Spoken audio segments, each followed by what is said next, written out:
We've recently got a bunch of new progress and incident reports thanks to the Poppy Playtime Orientation Notebook. These reports give us a ton of details about certain situations from the experiments and from some disgruntled employees. So let's jump into all of these reports and see what details we can find. The first progress report of this book is on Experiment 1199, also known as Braun. We have seen the trouble he went through from the tapes that talked about his experiment, but we have never seen this progress report before, and it gives us some extra details about his situation. Thomas Clark was a 59-year-old employee at Playtime Co. He volunteered as an experiment subject following his unfortunate diagnosis of lung cancer. All the paperwork had been logged confirming he made this decision himself and was of sound mind, meaning he was not forced to do this. However, the same could not be said for all of the other experiments. The Braun model was thought to be an appropriate container and the transfer seemed successful. However, Braun looked to be more disoriented than expected. His mental performance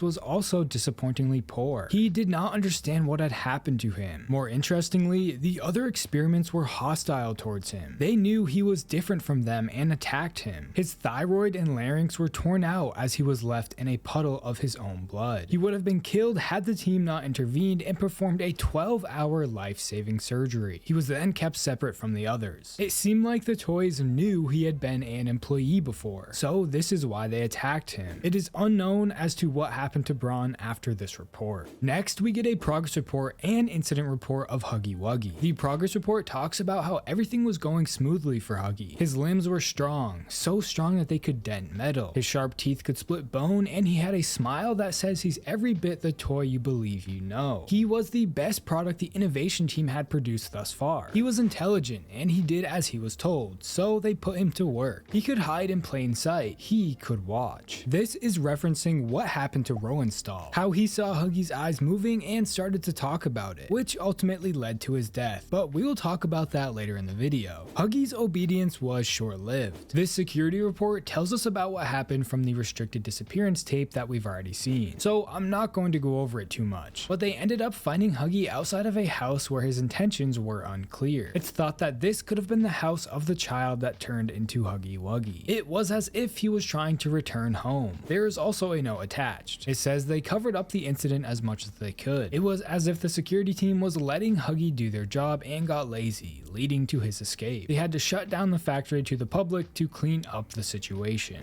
Another section gives us a progress report on the prototype. We have never seen this actual report, but we did hear about the situation from audio log 08502. It talks about how intelligent the prototype is and goes over the alarm clock incident from the tape, how he managed to disassemble a digital alarm clock within his room and construct a laser pointer, which he then used to disable security cameras within his cell. He would hide in the room's blind spot, which caused staff to enter the room, leading to one casualty. The team already knew he was violent, but what happened proved it without a doubt. Everyone thought he did this simply because he wanted to, because he wanted blood. This was equally both interesting and terrifying for Playtime Co. The notes mention how they should have destroyed him, but the doctors were reluctant. The prototype's intelligence is what makes him so valuable. Now we also get a progress report for Experiment 1222, otherwise known as Mommy Longlegs. They originally believed her to be a failure, being too hostile to work with. However, they made careful observation of her manner and noticed how protective she was of the other experiments. She had a motherly nature they hadn't anticipated, so they put her to work in the game station looking after the orphans. It was going well. She was enjoying the games, and her elastic limbs were helpful in keeping a big crowd of kids under control. She was kind to the kids and did not act out in front of them, but the orphans questioned her. They figured she wasn't a puppet or a person in a suit, but by making a joke out of it, the staff seemed to convince the orphans to accept her. The doctor thought this was good for what was to come later. An update report gives us more info. Some employees had concerns over Mommy Longlegs' stability. She would overreact if anyone cheated on the games, and she would get upset when the orphans left and didn't come back. She was starting to show her truly unhinged nature. She had also been wandering around outside of the game station and areas where workers without clearance could see her. This shows the unsettling progression of her insane mindset. Following this, we get shown a memo from security team to human resources. And it talks about Richard Lovitz, someone who often complained about the bad work management and atmosphere of Playtime Co. It explains how Rich works in distribution and operates mainly around the storeroom. He had recently been overheard having conversations with fellow workers, and the security team wasn't happy with the content of some of those conversations. It reads, while complaining of being unable to locate boxes of Huggy Wuggy toys, Richard allegedly said, "Nobody in this stupid company knows what they're doing." He went on to remark that the storeroom had been flooded with orphan junk. We recommend that Richard be reassigned to the rejected room. No punishment is necessary for Avery, who Richard was speaking to at the time. There was also a note saying maybe Avery was the one who reported Richard, meaning the reason Avery didn't receive a punishment was probably because he reported the incident. This memo is of course referencing the yellow VHS tape from chapter 1. There is a lot that could be said about this whole situation and Richard. He could even be who we play as, or maybe even the prototype, but all of that is for another video. Next, we get a progress report on experiment 1186, otherwise known as Bobby Bear Hug. This report gives us a ton of information about the bigger body's version of her. It also reveals just how dark and disturbing the experiments were. Bobby's was not as successful as they would have hoped. Her body would continuously spasm with eyelid flutters and paw twitching. She had no awareness of where she was. Sensory functions seemed to be distorted or absent altogether, with no response to any noise or visual cues. The auditory nerve in the ear directly communicates sound to the auditory cortex in the brain. It seemed that doctors may have failed at wiring these connective cords correctly. Surgery would have to be performed to fix this. Their procedures still had not corrected the issue with her vocals either. Bobby's mouth moves as if she's speaking, but nothing is said. These issues would need to be fixed if they were to interact with the children. Several hours after awakening, she tried to stand and walk, but she couldn't keep her balance. She looked to be searching for help. She would even try to scream, but she had no voice. She was silent. It's unknown if she knew she was not making any sound. Conclusions explain how work still needed to be done to perfect the bigger body formula that began with Boxy Boo, how each iteration improves on the former. The smiling critters had proven a good testing ground for ironing out those issues. It's very clear that these experiments were extremely unpleasant, causing tons of pain and suffering even after becoming a bigger body. It makes me wonder just how bad some of them were. We can assume all of these problems did get fixed, considering the other bigger bodies that we have seen. Dog Day was even able to speak with us. This report makes me wonder just how bad some of the others were, but I'm sure we'll see more of them in the future. We also get a report about the red smoke. The red smoke had been applied to the Playcare residents each night. The aim was greater than merely easing the counselor's workload by ensuring children slept through every night. They also wanted to give them better quality sleep. The first observations were very positive, suggesting sleep under red smoke not only gives more energy, but it also improves brain function during sleep. Children had shown increased memory retention and better emotional processing of the day's events. This could help them achieve their potential. However, this red smoke did not come without issues. Problems had been found in select few individuals, such as intense nightmares and sleepwalking, accompanied by unusual heart activity, dilated pupils, severe hallucinations, chills, and nausea. Conclusions read, in light of these side effects, we have discussed whether or not to go on using red smoke. Opinions are divided, but the general feeling is the pros outweigh the cons. As we know, the red smoke actually did more harm than not in the eyes of the children. It caused them to make them feel like they were losing their mind. There is also an incident report from Catnap. It explains what happened to Catnap when he first became a bigger body. This report is something we have never seen before. After Catnap's experiment, he was given an adjustment period, but the security team failed to properly secure and lock his cell. This allowed him to break loose and attack the team. It took several tranquilizer darts to subdue him, ultimately costing the team 6 lives. The aftermath of this massacre was like a scene out of a horror movie. All blood and bodies along the corridors, tinged with tufts of purple fur. The second page to this report explains how employees need to create stricter safety protocols for the experiments. Losing people like this was wasteful. They respect the importance of the work and its intended outcome, but if they wanted to keep the work moving according to schedule, they can't continue to divvy it up to the survivors and expect to keep the same pace or maintain morale. It would definitely be hard to maintain morale if your employees are all dying. The report then lists the names of each victim. The note here mentions how it didn't stop with them. Nothing was done to fix the safety of the employees. That's just what they had to live with. This shows the true mindset of Playtime Co. They would stress that steps needed to be taken to better protect their employees, when nothing would actually be done. They didn't care about their employees, they were just numbers to them. They were more worried about their schedule rather than the safety or the lives of their workers. The last memo is from Human Resources to Security about Rowan.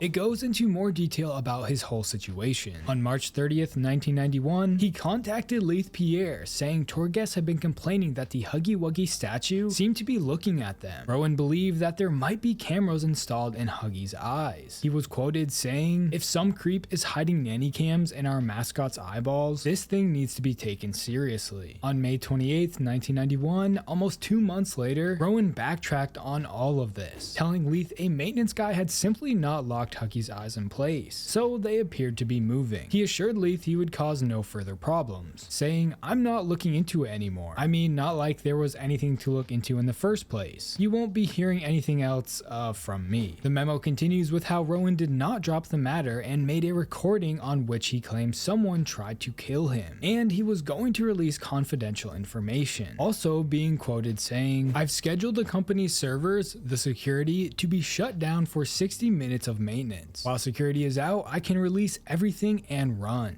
I think they're going to kill me first. We recommend steps be taken to deal with this employee." This memo is referencing the whole Rowan Stahl situation before he died, how he wanted to expose all of Playtime Co.'s dark secrets. The note attached says Rowan's death was caught on tape. He was Boxy Boo's first victim. That is all of the added reports and memos inside of this notebook. Some we already knew about, but others did give us some new info about the bigger bodies experiments. I didn't want to go into too much detail about each one because this video would be extremely long. So let me know your thoughts in the comments below, and if you like horror game content like this, please consider subscribing. Also, if you want to support the channel more, you can become a member. Don't forget to follow my Twitter at TerrifiedT. Thanks for watching.